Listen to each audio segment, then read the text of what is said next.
പ്രിയമുള്ളവരെ, വചനജ്വാല 1749 ദിനത്തിലേക്ക് പ്രവേശിക്കുന്ന ഇന്നത്തെ വചന വായനയിൽ എസെക്കിയേലിന്റെ പുസ്തകം 31 അധ്യായം 1 മുതൽ 18 വരെയുള്ള തിരുവാക്യങ്ങളാണ് നാം ശ്രവിക്കുക. ഇന്ന് ജൂൺ 15 തിങ്കളാഴ്ച, ഈശോയുടെ തിരുഹൃദയ വണക്കമാസം 15-ാം ദിവസത്തിലേക്ക് പ്രവേശിക്കുന്നു. നമുക്ക് വചന വായനയിലേക്ക് പ്രവേശിക്കാം. ഈജിപ്ത് ഒരു ദേവദാരു. 11-ാം വർഷം 3-ാം മാസം 1-ാം ദിവസം കർത്താവ് എന്നോട് അരുളി ചെയ്തു, മനുഷ്യപുത്ര, ഈജിപ്ത് രാജാവായ ഫറവോയോടും അവന്റെ ജനത്തോടും പറയുക, നീ പ്രതാപത്തിൽ ആർക്ക് തുല്യനാണ്? മനോഹരമായ ശാഖകൾ വീശി ഇലതൂർന്ന് ഉയരമേറിയ ലെബനോനിലെ ദേവദാരു പോലെയാണ് നീ. അതിന്റെ അഗ്രം മേഘങ്ങളെ മുട്ടിനിന്നു. ജലം അതിനെ പോറ്റി. അത് നട്ടിരുന്ന സ്ഥലത്തിന് ചുറ്റും തന്റെ നദികളെ ഒഴുക്കി. വനത്തിലെ വൃക്ഷങ്ങൾക്കെല്ലാം ജലം പകർന്ന് ആഴി അതിനെ ഉയരത്തിൽ വളർത്തി. അങ്ങനെ വനത്തിലെ എല്ലാ വൃക്ഷങ്ങളെയും കാൾ അത് വളർന്നു പൊങ്ങി. ശാഖകൾ ഉണ്ടാകുന്ന സമയത്ത് ധാരാളം വെള്ളമുണ്ടായിരുന്നത് കൊണ്ട് അവ വളർന്നു നീണ്ടു. അതിന്റെ ശാഖകളിൽ ആകാശപ്പറവുകൾ കൂടുകൂട്ടി. കീഴിൽ വന്യമൃഗങ്ങൾ കുഞ്ഞുങ്ങളെ വളർത്തി. അതിന്റെ തണലിൽ വലിയ രാജ്യങ്ങളെല്ലാം പുലർന്നു.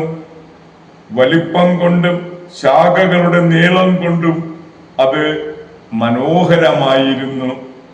അതിന്റെ വേരുകൾ ആഴത്തിൽ സമുദ്രമായ ജലത്തിനടുത്ത് എത്തി. ദൈവത്തിന്റെ തോട്ടത്തിലെ ദേവദാരുക്കൾ അതിനെ കിടയായിരുന്നില്ല. സരള വർഷങ്ങൾ അതിന്റെ ശാഖകൾക്ക് തുല്യമായിരുന്നില്ല. അരിഞ്ഞിൽ വൃക്ഷങ്ങൾ അതിന്റെ ശാഖകളോട് തുലനം ചെയ്യുമ്പോൾ ഒന്നുമായിരുന്നില്ല. മനോഹാരിതയിൽ അതിന് തുല്യമായി ഒരു വൃക്ഷവും ദൈവത്തിന്റെ തോട്ടത്തിൽ ഇല്ലായിരുന്നു. ശാഖാബാഹുല്യത്തിൽ അതിനെ ഞാൻ സുന്ദരമാക്കി. ദൈവത്തിന്റെ തോട്ടമായ ഏദനിലുണ്ടായിരുന്ന സകല വൃക്ഷങ്ങൾക്കും അതിനോട് അസൂയ തോന്നി. ദൈവമായ കർത്താവ് അരുളി ചെയ്യുന്നു, അത് വളർന്നുയർന്ന് മേഘങ്ങളെ ഉരുമ്മുകയും ആ വളർച്ചയിൽ അഹങ്കരിക്കുകയും ചെയ്തു. അതുകൊണ്ട് ജനതകളിൽ ശക്തനായവന്റെ കരങ്ങളിൽ ഞാൻ അതിനെ ഏൽപ്പിക്കും. അതിന്റെ ദുഷ്ടതയ്ക്കർഹമായ വിധം അവൻ അതിനോട് പ്രവർത്തിക്കും. ഞാൻ അതിനെ തള്ളിക്കളഞ്ഞിരിക്കുന്നു. ജനതകളിൽ വെച്ച് ഏറ്റവും ക്രൂരന്മാരായ വിദേശികൾ അത് വെട്ടി നശിപ്പിക്കും. എല്ലാ മലകളിലും താഴ്വരകളിലും അതിന്റെ ശാഖകൾ വീഴും. അതിന്റെ കൊമ്പുകൾ രാജ്യത്തെ എല്ലാ നദിയുടെയും കരയിൽ ഒടിഞ്ഞു കിടക്കും. ഭൂമിയിലെ എല്ലാ ജനതകളും അതിന്റെ തണൽ വിട്ടുപോകും. അതിന്റെ അവശിഷ്ടങ്ങളിൽ ആകാശപ്പറവകൾ കൂടുകെട്ടും. വന്യമൃഗങ്ങൾ അതിന്റെ അടിയിൽ ശാഖകൾക്കിടയിൽ പാർക്കും.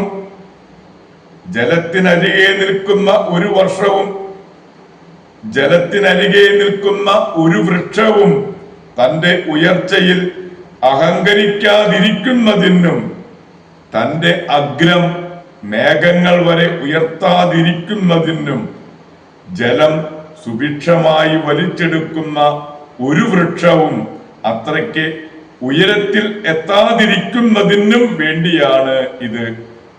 എന്തെന്നാൽ പാതാളത്തിൽ പതിക്കുന്ന മർത്യരോടൊപ്പം ഭൂമിയുടെ അധോഭാഗത്തിന് മരണത്തിന് അത് ഏൽപ്പിക്കപ്പെട്ടിരിക്കുന്നു. ദൈവമായ കർത്താവ് അരുളി ചെയ്യുന്നു, അത് പാതാളത്തിലേക്ക് ഇറങ്ങി ചെല്ലുമ്പോൾ ആഴം അതിനെ ചൊല്ലി വിലപിക്കാൻ ഞാൻ ഇടയാക്കും. അതിന്റെ നദികളെ ഞാൻ തടഞ്ഞു നിർത്തും. ജലപ്രവാഹങ്ങൾ നിലയ്ക്കും. അതിനെക്കുറിച്ചുള്ള ദുഃഖം ലെബനോനിനെ ആവരണം ചെയ്യും. തന്മൂലം വയലിലെ വൃക്ഷങ്ങളെല്ലാം വാടിപ്പോകും. പാതാളത്തിൽ പതിക്കുന്നവനോടൊപ്പം ഞാൻ അതിനെ അധോലോകത്തേക്ക് വലിച്ചെറിയുമ്പോൾ അതിന്റെ പതനത്തിന്റെ മുഴക്കത്തിൽ ജനതകൾ നടുങ്ങിപ്പോകും.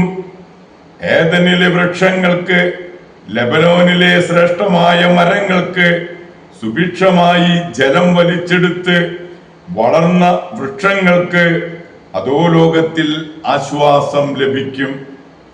അതിനോടൊപ്പം അതിന്റെ തണലിൽ വസിക്കുന്ന ജനതകളും പാതാളത്തിലേക്ക്, വാളിനിരയായവരുടെ അടുത്തേക്ക് പോകും. ഏദനിലെ ഏത് വൃക്ഷത്തോടാണ് മഹത്വത്തിലും പ്രതാപത്തിലും നിനക്ക് തുല്യത? അവിടുത്തെ വൃക്ഷങ്ങളോടൊപ്പം നീയും അധോലോകത്തേക്ക് എറിയപ്പെടും. വാളിനെ ഇരയായവരോടുകൂടെ അപരിചിതരേതരുടെ ഇടയിൽ നീ കിടക്കും. ഇതാണ് ഫറവോയ്ക്കും അവന്റെ ജനത്തിനും സംഭവിക്കുക. ദൈവമായ കർത്താവ് അരുളി ചെയ്യുന്നു. ദൈവത്തിന്റെ തിരുവചനമാണ് നാം ശ്രവിച്ചത്. പ്രിയമുള്ളവരെ, ആഗോള കത്തോലിക്ക സഭയിൽ ഇന്ന് കന്യകയായ വിശുദ്ധ ജർമ്മൈൻ കസിനെ അനുസ്മരിക്കുന്ന പൊൻസുദിനമാണ് ഇന്ന്. ഒരു കൈ സ്വാധീനമില്ലാത്തതും കണ്ടമാല എന്ന അസുഖം ബാധിച്ചവളുമായിരുന്നു ജർമ്മൈൻ കസിൻ. ശിശുപ്രായത്തിൽ അമ്മ നഷ്ടപ്പെട്ടു. രണ്ടാനമ്മ അസുഖം മറ്റുള്ളവർക്ക് പകരാതിരിക്കാൻ കുതിരാലയം പോലെയുള്ള ഒരു മുറിയിലാണ് താമസിപ്പിച്ചിരുന്നത്. ഭക്ഷണം കൃത്യമായി കൊടുത്തിരുന്നില്ല. ആടുമേക്കലായിരുന്നു ജോലിയെങ്കിലും ജർമ്മയന്റെ ചിന്തകൾ ദൈവത്തിങ്കലേക്ക് തിരിഞ്ഞിരുന്നു. പഠിച്ചിട്ടില്ലെങ്കിലും അവൾ ജപമാല ചൊല്ലിയിരുന്നു. വിശുദ്ധ കുർബാനയും പള്ളിപ്രസംഗങ്ങളും ആയിരുന്നു വിജ്ഞാനകോശം. ദൈവമാതാവിനോട് പ്രത്യേക ഭക്തി ഉണ്ടായിരുന്നു. വളരെ ദുർലഭമായി ലഭിച്ചിരുന്ന ഭക്ഷണം പോലും അവൾ ദരിദ്രരുമായി പങ്കുവച്ചിരുന്നു. നിറഞ്ഞ നദിയുടെ മുകളിലൂടെ നടന്നു പോയതായി പറയപ്പെടുന്നു. വിശുദ്ധിയിൽ, ഏകാന്തതയിൽ ദുഃഖങ്ങളോട് പടപൊരുതി 22-ാം വയസ്സിൽ ഈ ലോകത്തോട് വിട പറഞ്ഞു. കന്യകയായ വിശുദ്ധ ജർമ്മൈൻ കസിന്റെ മധ്യസ്ഥം യാചിച്ച് നമുക്ക് ഇന്നത്തെ ഈ നല്ല ദിവസത്തിലേക്ക് പ്രവേശിക്കാം. എല്ലാവർക്കും ഏറ്റവും നല്ല ഒരു തിങ്കളാഴ്ച ദിവസം ആശംസിക്കുന്നു. ദൈവം നമ്മെ ഓരോരുത്തരെയും സമൃദ്ധമായി അനുഗ്രഹിക്കട്ടെ.